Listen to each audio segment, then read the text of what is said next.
এখন আমরা দেখব ইনসাইড এবং আউটসাইড থেকে কিভাবে মেইন ফর্ম ডেভেলপ করব।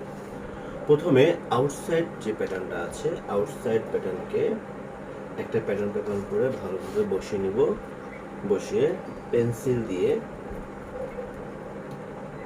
দিয়ে পুরো আউটার এরিয়াটাকে মার্কিং করে নেব।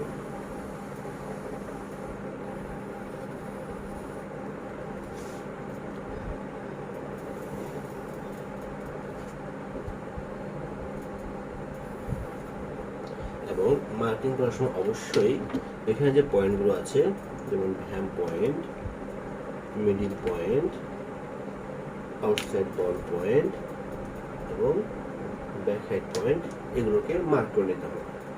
তাই মার্ক করে নিলাম এবং মার্ক করে নেওয়ার পরে এটাকে আমি সংযোগ লাইন টেনে দেবো। একটু বড় করে দিলাম কারণ যেহেতু ইনসাইড প্যাটার্নটা আমরা এর উপর বসাতে হবে। ওকে, এখন ইনসাইড প্যাটার্নকে আমি এখানে বসাবো। ইনসাইড প্যাটার্নকে তো আমি তো আর এভাবে বসাতে পারবো না, এই জন্য কী করবো, এটা উল্টা করে বসাবো। উল্টা করে বসানোর জন্য এখানে যে vamp point, middle point, inside ball point, back side point, এগুলোকে আমি পিকার দিয়ে মার্ক করে দিলাম, যাতে করে প্যাটার্নটা উল্টালে অপোজিট সাইড সে পয়েন্টগুলো চলে আসে এবং সেই পয়েন্টগুলো বরাবর কি করব, আমি একটা লাইন এখানে টেনে দেব।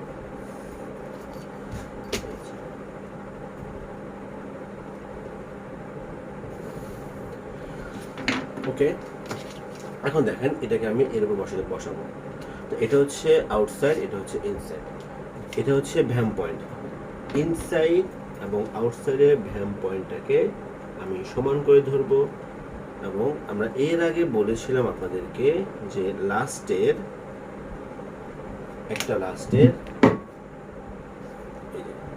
এইটুকু পরিমাপ কি থাকে, সিমেট্রি থেকে, অর্থাৎ 30 থেকে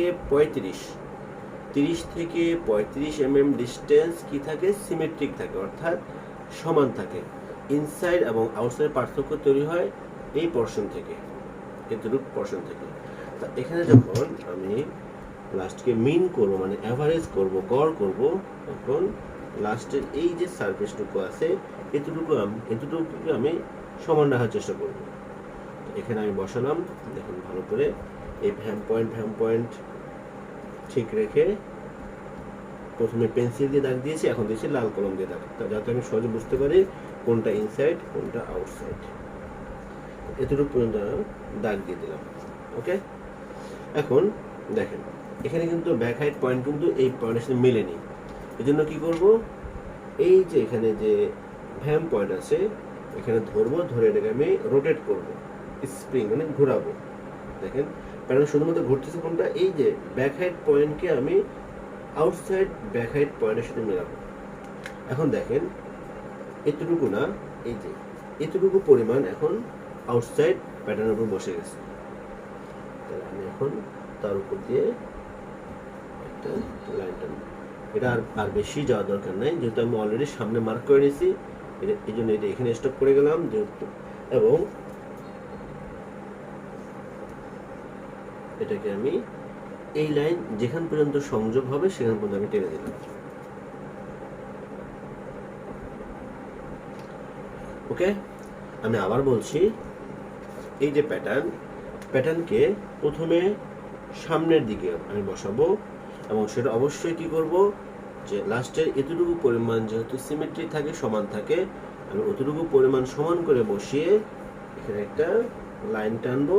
দেখেন এটা হচ্ছে আউটসাইড লাইন, এটা হচ্ছে ইনসাইড লাইন, গ্যাপ কিন্তু অলরেডি তৈরি হয়ে গেছে, যেটা আমি আপনাদেরকে লাস্ট দেখিয়ে বললাম যে এতটুকু হচ্ছে আউটসাইড এবং ইনসাইড, এতটুকুর মধ্যে কম বেশি থাকবে, ডিফারেন্স থাকবে। অলরেডি আমরা কিন্তু সেটা দেখতেছি, ইনসাইডটা একটু ভেতরের দিকে, আউটসাইডটা বাইরের দিকে। এখন কি করলাম, এই যে এখানে ভ্যাম পয়েন্টটাকে আমি এখানে ধরে রোটেট করব, অর্থাৎ ঘোরাবো। ঘুরে কেন ঘোরাবো, ইনসাইডের ভ্যাম পয়েন্টটা আউটসাইডের ভ্যাম পয়েন্টের সাথে মিলাবো। দেখুন এটা মিলে গেছে। এখন আমি চারপাশে এই পর্যন্ত, আমি সামনে যাব না, যেহেতু এটা হচ্ছে স্প্রিং পয়েন্ট বা রোটেটিং পয়েন্ট, এই পয়েন্ট পর্যন্ত আসবো এবং একইভাবে এখানে আমি একটু সামনে যাব যেখানে গিয়ে প্রথম লাইনের সাথে মিলে যাবে,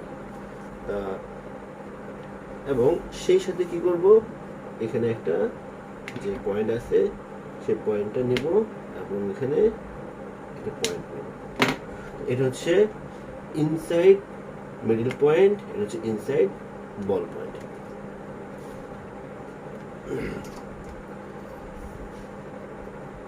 এখন এই লাইনটাকে আমি কি করব, সংযোগ করে দিলাম এবং এটা যেহেতু মিডল পয়েন্ট, আমি সেই হ্যাম পয়েন্টের সাথে এটাকে কি করব, যোগ করে দিব। ওকে, দেখুন একটু সরি, ভালো করে দেখুন, লাল কালির যে দাগটা দেওয়া আছে এটা হচ্ছে ইনসাইড এবং পেন্সিলের যে দাগটা দেওয়া আছে সেটা হচ্ছে আউটসাইড। আপনারা অবশ্যই দুই কালারের কালি ইউজ করলে জিনিসটা বুঝতে সহজ হবে। এখন দেখেন এখানে এটা হচ্ছে ইনসাইড, এটা হচ্ছে আউটসাইড, এখানে এটা হচ্ছে আউটসাইড, এটা হচ্ছে ইনসাইড। এখন আমরা কি করব, এতটুকু বাদে, এই যে এতটুকু এরিয়া বাদ দিয়ে বাকি যতটুকু আছে অতটুকু আমরা অ্যাভারেজ করব। কিভাবে অ্যাভারেজ করব, এই যে দেখুন দুইটা লাইনের ঠিক মাঝ বরাবর আমি একটা ডটেড লাইন দিব, ডটেড লাইনটাকে আমি কেটে ফেলব, ডটেড লাইনটাকে আমি কেটে ফেলব।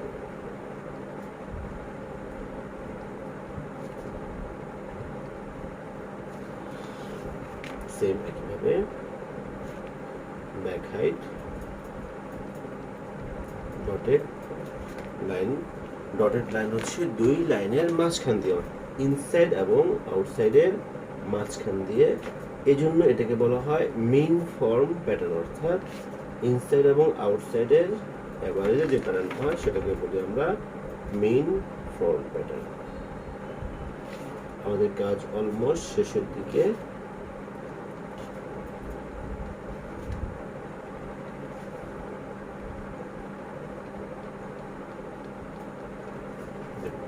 এতটুকু কিন্তু সমানই আছে, আমি এখানে আর কোনো কাজ করবো না এবং এখানেও কোনো কাজ করবো না।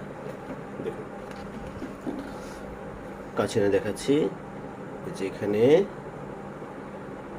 ডটেড লাইনটা হচ্ছে ইনসাইড এবং আউটসাইডের মাঝ বরাবর যাচ্ছে, ইনসাইড এবং আউটসাইডের মাঝ বরাবর ব্যাক কার্ভ যেটা, এবং এতটুকু পর্যন্ত, বাট এতটুকু আসার পরে এতটুকু এখানে কোনো কাজ করবো না, কারণ এটা হচ্ছে আউটসাইড এবং এটা হচ্ছে ইনসাইড। এখন যখন আমি কাটবো, এখানে ইন্ডিকেটর দিয়ে ডটেড লাইন বরাবর কাটবো এবং এখানে এসে আউটসাইডের যে লাইনটা আছে আউটসাইডের লাইনটা আমি কাটবো, এখানে এসে আবার ডটেড লাইন বরাবর কাটিং করব। দেখুন কীভাবে কাটিং করি, যেহেতু এটা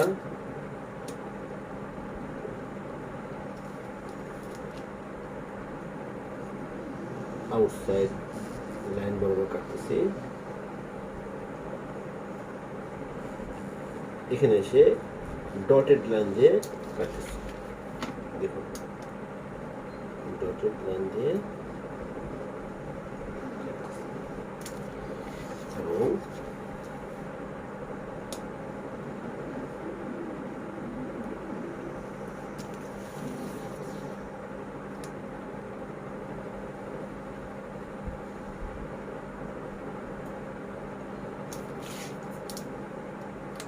এখানেও ডটেড লাইন দিয়ে কাটতেছি।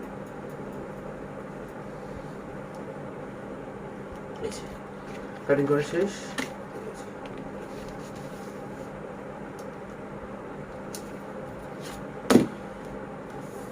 তবে আরেকটা কাজ করতে হবে, সেটা হচ্ছে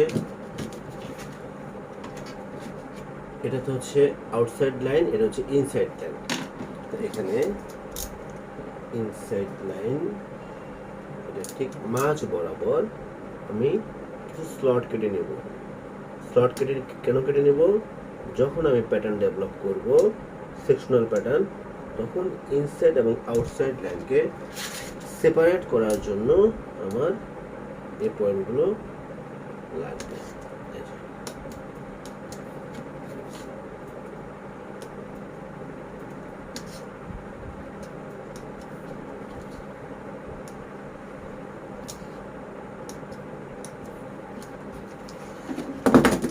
দেখুন স্লটগুলো কেটে নিলাম। এটা আমার যখন সেকশনাল প্যাটার্ন বের করবো তখন এই প্যাটার্নগুলো লাগবে। তো এখন আমি মেইন ফর্মে এখানে লাস্টের নাম, তারপর সাইজ, আদার ইনফরমেশনগুলো এখানে দিয়ে দিব। দেখুন অলরেডি আমি, এটা হচ্ছে মেইন ফর্ম, এখানে মেইন ফর্মের নাম, লাস্ট নাম, সাইজ, ডেট দিয়ে দিয়েছি। এখানে যে পয়েন্টটা দেখছেন এটা হচ্ছে ভ্যাম পয়েন্ট, এটা হচ্ছে আউটসাইড বল পয়েন্ট, এটা হচ্ছে ইনসাইড বল পয়েন্ট হবে ভিতরেরটা, বাইরেটা না, এই যে ভিতরেরটা এটা হচ্ছে ইনসাইড বল পয়েন্ট, বাইরেরটা হচ্ছে আউটসাইড বল পয়েন্ট, এটা খেয়াল রাখতে হবে। এবং এখানে যে পয়েন্টটা এটা হচ্ছে এই ভ্যাম পয়েন্ট এবং ইনসাইড বল পয়েন্টের মিডল পয়েন্ট, আর এটা হচ্ছে ভ্যাম পয়েন্ট এবং আউটসাইড বল পয়েন্টের মিডল পয়েন্ট। ব্যাক হাইট, এবং এটা হচ্ছে ব্যাক হাইট বা হিল হাইট, ব্যাক হাইট থেকে ইনসাইডের সংযোগস্থল একে বলা হয় ইনসাইড সেন্টার লাইন, এবং ব্যাক হাইট থেকে আউটসাইড পর্যন্ত, আউটসাইডের মিডল পয়েন্ট একে বলা হয় আউটসাইড সেন্টার পয়েন্ট। তা এটা হচ্ছে এই পর্যন্ত। এইভাবে আমরা মেইন ফর্মটা ডেভেলপ করব। অবশ্যই মেইন ফর্ম যে কোনো ধরনের ডেভেলপমেন্টের জন্য, ডিজাইনিংয়ের জন্য ভেরি ভেরি ইম্পর্টেন্ট। তা আপনার অবশ্যই বাসায় লাস্ট থেকে আমি আজকে যতটুকু ভিডিও করে দেখালাম আপনাদেরকে, মেইন ফর্ম ডেভেলপটা আপনার বাসায় প্র্যাকটিস করবেন কয়েকবার, একবার না কয়েকবার প্র্যাকটিস করবেন। নেক্সট আমি আপনাদেরকে আরও কিছু ভিডিও পাঠাবো সেকশনাল প্যাটার্ন কীভাবে বের করতে হয় এবং ডিজাইন কীভাবে বের করতে হয়। আপনারা অবশ্যই আমার নেক্সট ক্লাসে আসার আগে এই প্র্যাকটিসটা মেইন ফর্ম প্র্যাকটিস করবেন, এবং আমি যে ভিডিওটা পাঠাবো সেকশনাল প্যাটার্ন বা ডিজাইন কীভাবে করতে হয় এগুলো বাসায় অবশ্যই প্র্যাকটিস করে আসবেন। তাহলে ক্লাসে আমাদের বুঝতে সুবিধা হবে এবং আপনারা কাজ সহজে করতে পারবেন। তা আজকে এই পর্যন্ত। থ্যাংক ইউ সবাইকে। আসসালামু আলাইকুম।